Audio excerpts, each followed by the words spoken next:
రాష్ట్రంలో గుంతలేని రోడ్లు, ప్రజలకు అంతరాయం లేని ఆర్టీసీ సేవలు అందించడమే లక్ష్యంగా కూటమి ప్రభుత్వం పనిచేస్తుందన్నారు. Chief whip Vinukonda MLA GV Anjaneyulu 10.5 లక్షల కోట్ల రూపాయల అప్పులు చేసిన వైకాపా 5 ఏళ్ల పాలనలో గుంతలు కూడా పూడ్చలేదని, డొక్కు బస్సులతో ప్రజల్ని తిప్పలు పెట్టారని ఎద్దేవా చేశారు. ఆదివారం వెనుకొండ డిపోలో 3 కొత్త బస్సులను ప్రభుత్వ chief whip Vinukonda MLA GV Anjaneyulu, Telugu Desam party parliamentary party నేత నరసరావుపేట ఎంపీ లావు శ్రీకృష్ణదేవరాయలు ప్రారంభించారు. వెనుకొండ నుంచి విజయవాడకు ఈ 3 ఎక్స్ప్రెస్ బస్సులను ఏర్పాటు చేశారు. ఈరోజు మన ఆర్టీసీ డిపో నుండి 3 కొత్త బస్ సర్వీసులు ఓపెన్ చేయడం జరిగింది.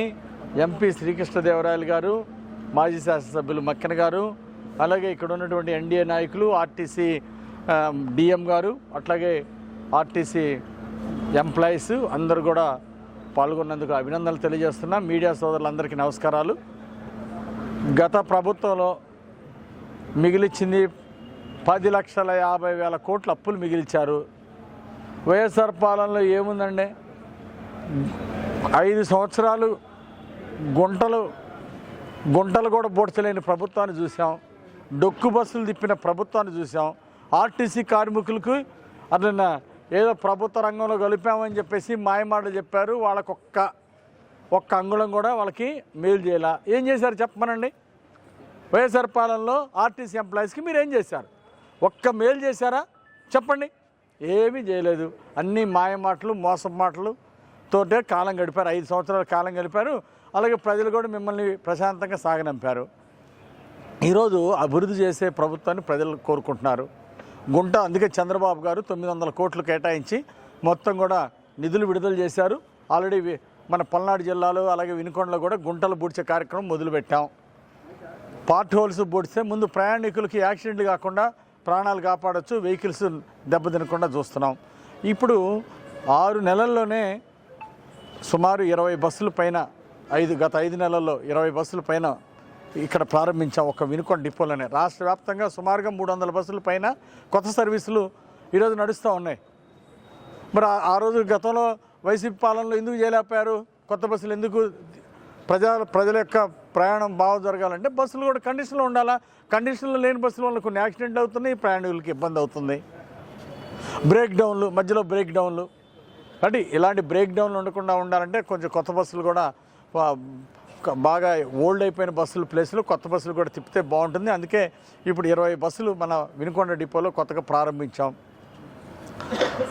అట్లాగే ఈ బస్టాండ్ సుమారు 18 కోట్లతోటి కొత్త బస్టాండ్ నిర్మించాలనే ఆలోచనతో ఈ ముఖ్యమంత్రి చంద్రబాబు గారి దృష్టికి, మంత్రి రాంప్రసాద్ రెడ్డి గారి దృష్టికి తీసుకెళ్ళడం జరిగింది. తప్పనిసరిగా అది ఒక ప్రణాళికలో ముందుకు తీసుకెళ్తున్నాం. తప్పనిసరిగా చంద్రబాబు గారి సహకారంతో ఆ ప్రాజెక్టు మొత్తం మోడర్న్ బస్టాండ్ చేయాలని ఒక సంకల్పంతో ముందుకెళ్తున్నాం. అదేవిధంగా ఇంకా కొత్త సర్వీసులు నేను ఆర్టీసీ డిఎం గారిని కోరుతున్నా. పిల్లలు చదువుకునే దగ్గర ఎక్కడెక్కడ అవసరం ఉందో వాళ్ళ కాలేజీ పిల్లలకి, హై స్కూల్ పిల్లలకి ఇబ్బంది లేకుండా బస్ సర్వీసులు నడపాలని చెప్పేసి కోరుతున్నా. మరి కొన్ని చోట్ల కొన్ని రూట్లు వెళ్తే విజయవాడ లాంటి రూట్లు ఇట్లా కొన్ని లాభసాటిగా ఉంటాయి ఆర్టీసీకి. అదేవిధంగా ప్రజల యొక్క సౌకర్యం కోసం పల్లెటూరులో కూడా ఈరోజు కొన్ని బస్సులు సర్వీసులు అవసరమైతే నష్టానికి కూడా ప్రజల సౌకర్యం కోసం నడపాల్సిన అవసరం ఉంది. మనం ప్రజల సంక్షేమం కోరుకునే ప్రభుత్వం కాబట్టి ఆర్టీసీ డిఎం గారిని ప్రజల కోసం అవసరం ఇంకెక్కడెక్కడ సర్వీసులు అవసరమో గ్రామసీమలకు కూడా మంచి సర్వీసులు నడపాలని చెప్పేసి ఈ సందర్భంగా కోరుకుంటూ భవిష్యత్తులో ఇంకా కొన్ని కొత్త బస్సులు కూడా మనం వినుకొండ డిపోకు తీసుకొస్తాం.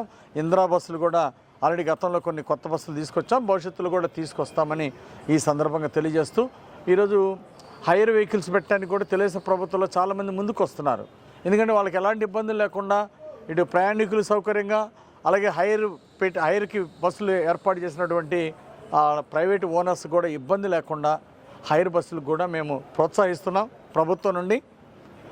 కాబట్టి భవిష్యత్తులో ఇంకా హైర్ బస్సులు భవిష్యత్తులో కూడా కొన్ని ఎంకరేజ్ చేస్తాం. కొన్ని ఆర్టీసీ నుండి సొంత బస్సులు కొన్ని ముందుకు తీసుకెళ్తాం.